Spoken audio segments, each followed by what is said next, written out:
Allez, c'est le week-end, on est déconfiné, les chasses au sentier peuvent reprendre et du coup, pour fêter ça, on a décidé de se faire un petit trip franco-suisse, pas de jaloux.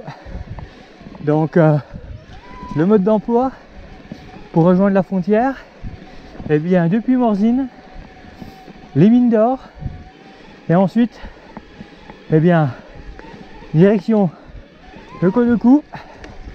Et là il faut penser à prendre ses papiers d'identité, puisqu'il peut très bien y avoir les douanes et un contrôle, et sans papier vous ne rentrerez pas en Suisse. Donc papier obligatoire. Et on l'a jamais fait en chasse au sentier, mais il y a une petite arête de l'autre côté qui est bien sympathique dans les deux sens, et c'est là où on vous emmène aujourd'hui.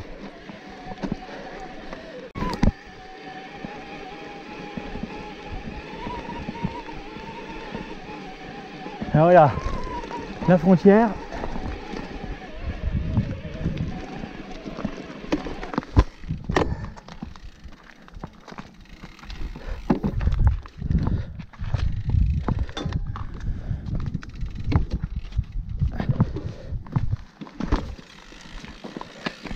Bonjour.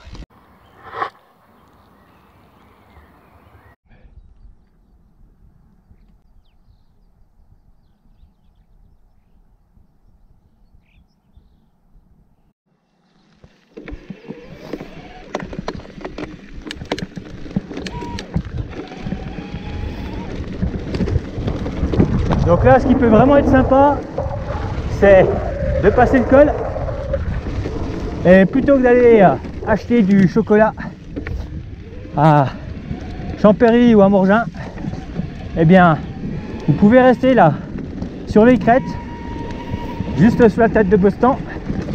Vous avez un petit single magnifique. Bon, si vous venez en juillet-août, il risque d'y avoir un petit peu de monde, surtout en journée. Après, au lever du soleil, un petit peu moins.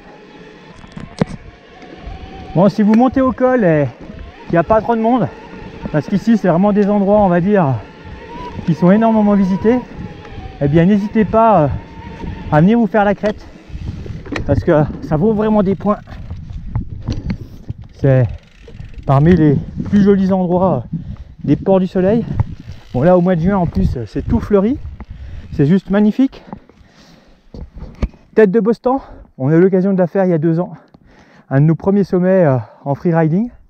Et là, j'avais un domaine, si vous avez la possibilité de redescendre sur Suisse, mais bon, après il faut voir ce qu'il faut en termes d'autonomie, c'est organisé, parce que là ça fait tout de suite des grands tours, il y a vraiment de quoi faire. Mais là, juste un petit aller-retour sur les crêtes, surtout au lever du soleil comme ça vaut vraiment des points.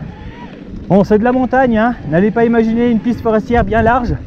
Là c'est du vrai sentier panoramique, du petit sentier balcon comme on aime. Là c'est la version suisse, hein, donc c'est tout fleuri, c'est tout joli.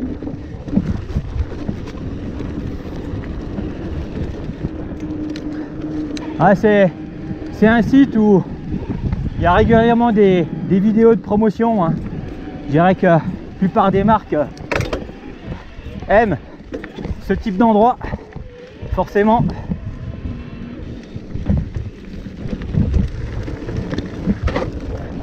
Là c'est vraiment ambiance montagne. Et pour la reprise des petites chasses au sentier, on pouvait pas rêver mieux.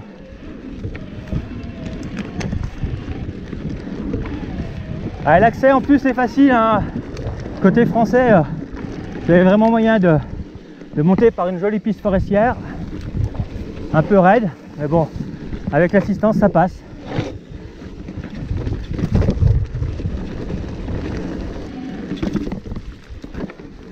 Et là, ben, si vous étiez en manque de single, de montagne, là, vous allez être ravis. Alors avec les cintres un peu larges, il faut parfois composer avec les éléments.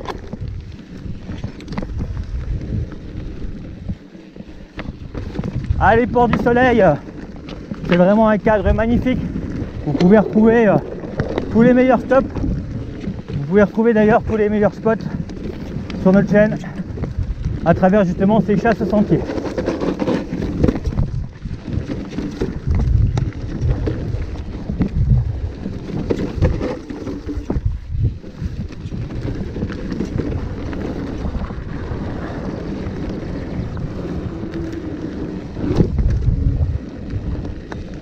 Petit tourniquet. Allez, c'est pas un itinéraire vélo, hein, donc forcément, il n'y a rien qui est fait pour nous faciliter la tâche. Donc là, on est content d'avoir un vélo léger et compact. Et hop là.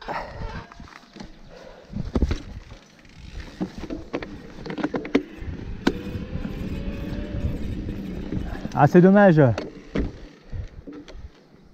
Il y a des nuages.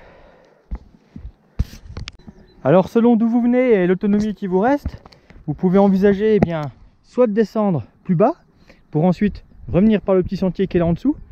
On vous le fera découvrir, vous inquiétez pas, certainement dimanche prochain.